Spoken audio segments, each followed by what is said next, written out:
네, 최근에 이란 민주화 시위에 대한 이란 정부의 강경 진압이 걷잡을 수 없는 사태로 치닫고 있습니다. 군과 치안 세력을 동원한 무차별 발포, 즉결 처형 등 폭력 수위를 높이면서 저격수가 시위대를 향해서 겨냥해서 사격을 얼굴에 하는 등 그 처참한 상황이 매우 심각하다고 보도되고 있습니다. 사망자가 많게는 6만 명에 이른다는 보도가 나오는데 적어도 10,000명은 이미 넘은 것으로 보입니다. 이미 단순한 내정 문제를 넘어서 사실상 민간인 학살입니다. 더 이상 묵과할 수 없는 중대한 국제인권 사안이라고 생각합니다. 대한민국은 5.18 민주화 운동을 비롯해서 국가 권력에 의한 폭력과 인권 침해의 비극을 직접 경험한 나라입니다. 우리가 오늘날 이런 참상을 외면한다면 이는 우리 스스로 민주주의의 가치와 역사적 교훈을 부정하는 것이나 다름없다고 생각합니다. 특히 우리 국회는 민주주의의 전당이자 인권과 자유라는 보편적 가치를 수호하는 헌법기관으로서 이란 정부의 폭력적 진압을 규탄하고 이란 국민에게 연대와 지지의 메시지를 분명히 전달할 필요가 있다고 생각합니다. 따라서 저는 오늘 이란 민주화 시위에 대한 이란 정부의 무차별적 강경 진압을 규탄하고 이란 국민의 생명과 인권 보호 및 국제사회의 책임이 있는 대응을 촉구하기 위한 결의안을 발의하고자 합니다. 또한 우리 이란에 있는 우리 교민들에 대한 보호에 대한 것도 언급을 하고 있습니다. 무엇보다 이 결의안은 정파나 이념의 문제가 아니라 인간의 존엄과 생명, 민주주의라는 보편적 가치의 문제이기 때문에 이 자리를 빌어 여야를 막론하고 동료 의원 여러분께 정파를 초월한 초당적 동참과 연대를 간곡히 호소드립니다. 어제부터 지금까지 약 60여 명의 동료 의원들이 동참하고 있습니다. 우리 국회가 한 목소리로 내놓는 결의안이 고통받고 있는 이란 국민들에게 희망과 용기를 주고 이란 국민의 생명과 인권을 지키는 국제적 연대의 중요한 출발점이 되기를 바랍니다. 네. 그리고 이 환율 관련해서 한 말씀 드리겠습니다. 지금도 1,473원인데요.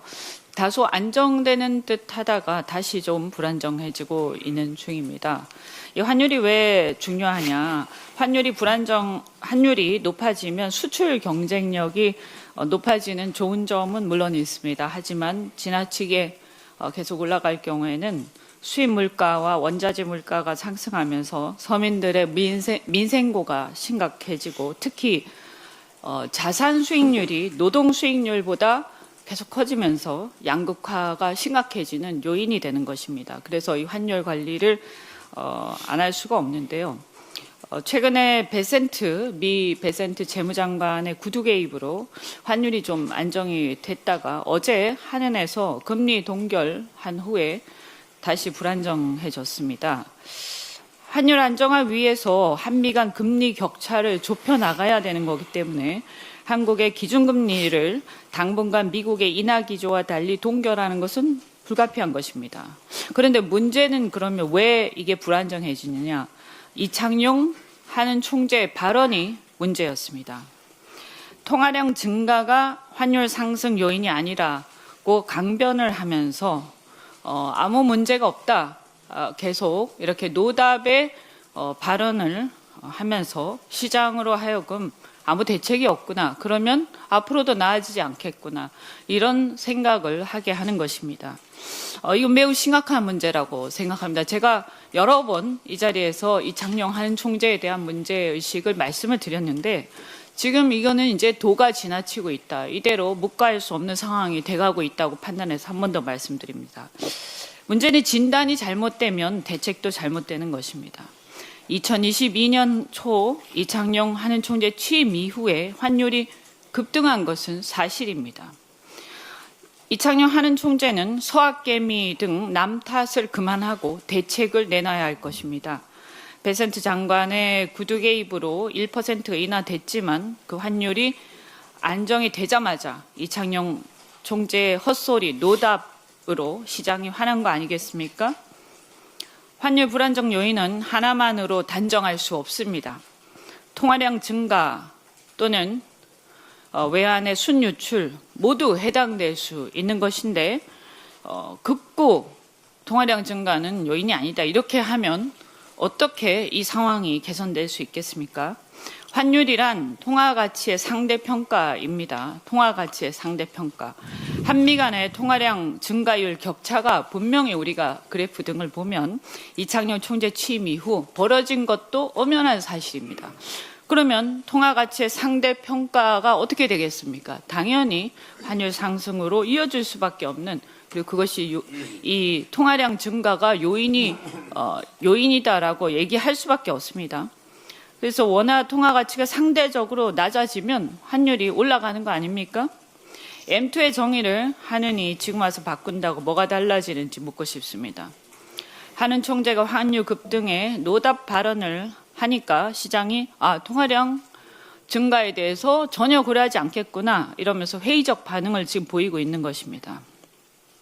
전 세계가 피봇 상황으로 금리 인하 기조와 경기 부양 금리 인하 기조를 계속하고 있습니다. 경기 부양과 경제 성장률을 높이기 위해서는 사실은 금리 인하 기조가 필요합니다.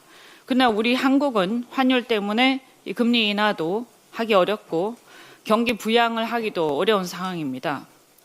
물론 금리 격차를 줄이기 위해서는 오히려 인상해야 하는 상황이 와 있는데 경기 침체가 심각하기 때문에 이도저도 못하는 상황에 처해 있는 것입니다.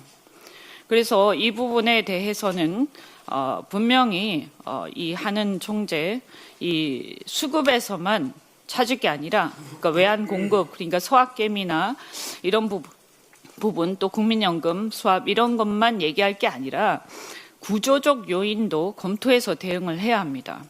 통화량 증가율을 통제하고 확장 재정이 불가피하게 경기 부양 때문에 한다 하더라도 한계 내에서 하고 금리 동결 또는 인상, 한국 기업, 외국 기업 모두 국내에서 투자하고 사업하고 싶게끔 인센티브를 파격적으로 도입해서 사업 환경 개선하고 규제 완화가 굉장히 기묘하게 필요한 시점입니다. 특히 하는 총재는 통화량 증가율에 대한 기존의 고집을 벗어나서 이 문제를 겸손하게 어떻게 해결해야 될지 자신이 지금까지 해왔던 통화 정책에 큰 요인이 있다라는 것을 인정하고 진단하고 대책을 모색해야 할 것입니다. 이상입니다.